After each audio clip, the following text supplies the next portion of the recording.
Greetings everyone, my name is Greg. In this video I am going to be talking about the symbol and concept of yin and yang and comparing it to the ideas mentioned in the Abrahamic religions. The symbol of yin and yang itself represents harmony and balance of opposing forces. The concept of opposing forces is depicted in various ways in multiple cultures, even those that appear to be completely unaware of the necessity of these opposing forces. One such example of this, with the exception of Judaism, is the Abrahamic religions. Christianity and Islam have the God figure and the opposing force of Satan or Iblis. Yet both of these cultures have as a central idea that the God is stronger than Satan or Iblis. They also have as a central idea that at some future point God will destroy Satan or Iblis. This is completely out of balance and completely unnatural. At the core of the universe we live in, as well as nature, is the idea of opposing forces or a dualistic essence. So it is absolutely inconceivable that a God could be behind the universe and nature and at the same time be completely oblivious to the necessity of opposing forces and a dualistic essence of existence. I challenge anyone to find anything in life that doesn't have opposing forces or a dualistic essence behind it. Anything that would lack one of these or have one out of balance with the other would be something that would ultimately die, because it would be self-destructive. It wouldn't be in harmony. It would be out of balance. This is a big reason why Christianity and Islam will ultimately die and be replaced by other lines of thought that are more in balance. Some may be wondering why I excluded Judaism from the cultures that have this God versus Satan concept. The reason is simple. In Judaism, the figure of Satan is not an opposing force to the God, but rather an opposing force for humans. It is an angel or servant of the God. So there is no opposing force per se in Judaism, as the God figure itself is both good and evil, as is mentioned in Isaiah 45 verse 7. I form the light and create darkness. I make peace and create evil. I, the Lord, do all these things. What Satan would represent, at least in Judaism, is an opposer or an adjutant for humans. Much like the way sand is an adjutant for the oyster to make the pearl, or heat and pressure are an adjutant on the coal to turn it into a diamond. Without that adjutant, that essence to, in a sense, rub you the wrong way, you wouldn't be able to transform into the pearl or the diamond, because there wouldn't be anything that would be a catalyst. This is where, when people want to try and act like they want the God to take away this adjutant or irritant, then what they're wanting the God to do is actually twisted. They're trying to get their God to magically take away the conditions that will cause them and others and the rest of humanity to grow and to become the metaphoric pearl or diamond. It is completely, in a sense, childish in mindset. The aspect of Isaiah 45:7, that makes the God figure itself both the yin and the yang. That it would be that both aspects, the light and dark, would be present in this one. That is why Judaism is all about this one central God. And that is a big difference between Judaism and Christianity as well as Islam. Because Christianity and Islam attempt to split, in a sense, the yin and yang, the opposing forces, and try to have those opposing forces at war with each other when they are, in a sense, the opposing forces of the sun and the moon, but they're not, in a sense, at war with each other. They're in constant cycle with each other. They're needing each other. The earliest reference to yin and yang is in I Ching, Book of Changes, in approximately 700 BC. In this work, all phenomena are said to be reduced to yin and yang. There will be a website in the description bar to the article where you can read more on yin and yang, and that article goes into an aspect of health and medicine with yin and yang that I don't totally buy into. I'm skeptical of it. But I will share that with you for those that are interested in looking into this. There are four main aspects of yin and yang that I want to draw to your attention. Number one, yin and yang are opposites, like the opposite ends of a cycle. For example, the seasons of a year, or the opposites on a continuum of energy or matter. Yin and yang are also never static, but are in constant changing balance. In this, the warring opposites of Christianity and Islam do fit. However, the idea of God being stronger than Satan would be out of balance, and it would fall under what is mentioned in another portion of this that I'll be getting to. It would represent an imbalance because you would have more of like the white than you do the black.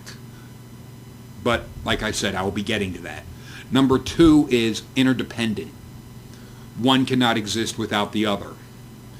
Nothing is totally yin or totally yang. Just as a state of total yin is reached, yang begins to grow. Yin contains in it the seed of yang, and vice versa. They constantly transform into each other. For example, there is no energy without matter, no day without night.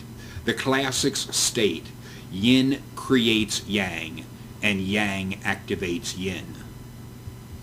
This is another area where Christianity and Islam fail to grasp the relationship of the opposing forces on each other. That one can't exist without the other without destroying, in a sense, the organism or whatever the dualistic forces would represent. If that dualistic forces would be in the aspect of a person's life and their health. This is where the website could be going with the aspect of yin and yang in health and medicine, of if you're out of balance yin and yang wise with your own health, then you would become sick and you would ultimately die because of this imbalance. It's an interesting idea, but it would be one that I would need more evidence to support. Number three is mutual consumption of yin and yang. Relative levels of yin and yang are constantly changing. Normally, this is a harmonious change, but when yin or yang are out of balance, they affect each other, and too much of one can eventually weaken or consume the other. Four possible states of imbalance are preponderance or excess of yin, preponderance or excess of yang. This preponderance or excess of yang is what Christianity and Islam suffer from, as well as weakness or deficiency of yin. Both of those are what Christianity and Islam are suffering from. There is also weakness or deficiency of yang. Number four is inner transformation of yin and yang. One can change into the other, but it is not a random event. It happens only when the time is right. For example, spring only comes when winter has finished, or day only comes when night is finished. It is not a matter of both existing at the same time. They can't. But what I also thought was interesting, and is mentioned in that website that will be in the description bar below, is 5 elements. And the symbol that is represented in this with those is also the pentagram type, although the points have completely different meanings. The picture you will see before you has at the top point fire. Then there is earth, metal, water, and wood. I find it interesting that a different culture has, in a sense, the same symbol that is used in the Wiccan or pagan type of belief with the 4 elements of earth, air, fire, water, and the top of that being spirit. I found that interesting that both contain that. But what I also thought was interesting was the symbol of yin and yang with the aspect of the summer solstice, autumn equinox, winter solstice, and vernal equinox.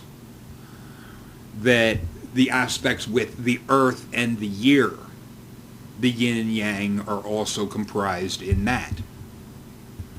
As well as with the 24 hours in our clock, there is the image that you will see before you of yin and yang within that. That this aspect of everything being in balance seems to be a central part of the way nature and our world is set up. There is also this image. There is no such thing as harmony with only light, as well as there is no balance with only darkness. It really shows how the Abrahamic religions are, at their very core, out of balance. The aspects with yin and yang that you will see before you is the different polar opposites that are attributed to them. Like yin has negative, female, night, passive, moon, intuitive, cold, and soft. Whereas yang has positive, male, day, active, sun, logical, hard, and hot. There's other things, other dualities that are mentioned that you will see before you. And I think these are just representations of the dualistic aspects. And a big thing that I think people need to get over, and this is another area where Christianity and Islam have really done a disservice to people, is the idea of, even Judaism in this regard, of pitting the white side versus the black side. That if you're in the white side, you're good. If you're in the black side, you're evil. That's not the case. They are simply dueling opposites that we all have. Now, when you're in the aspect of what would be the yin side, it doesn't mean that you're going around hurting people or being destructive. It can simply be that when you're in that, you're in a slower, a quieter, a calmer mode. And you can, at the same time, turn it around to being in a yang type of a louder, faster, more active way. It is still the battle of opposites. It's not a matter of if you're in the dark side that you're doing things that are harmful or destructive, but rather that it is just an opposite of something else. That is where I think the Abrahamic religions have pitted this light versus dark in a way that they're trying to make it that you have to be all one or all the other. And that is simply not the case. That's not the way the universe, nature, life operates. No one is all bad and no one is all good. It is all a matter of balance and harmony. And if somebody is not in balance, then they will be potentially destroying themselves because of the imbalance in themselves. It's not a matter of an afterlife. It's not a matter of what could happen after somebody is dead. Yin and Yang doesn't get involved in that type of silliness, because it is all about life itself and the things, the process that we are in life to grow and to learn, in a sense, and to use the metaphor of the oyster and the pearl, or the coal and the diamond. Without the adjutant, without the opposing force, that rub type of thing that can come from somebody else, to use the term, rubbing you the wrong way, without that influence, you would not have the ability to become the pearl or the diamond that you can with that. It is not something to be per se hated, but looked at as, in a sense, a part of a teacher. Something to help mold you and shape you into the beautiful thing you can become, that you can't become without that adjutant. And in this regard, this type of way of looking at the struggles and trials, the ups and downs that we will have in life, I think is a far healthier way of looking at it, rather than Satan is after me or that type of shit. Because that reduces you to being a puppet on a string, that you are powerless, and it is all a matter of which one is pulling your string. And that is simply, it's taking away your own power, and it's making you an object, a thing that is controlled by something else, and that is self-destructive. But I hope you enjoyed this video. Feel free to leave your comments below. Later, people.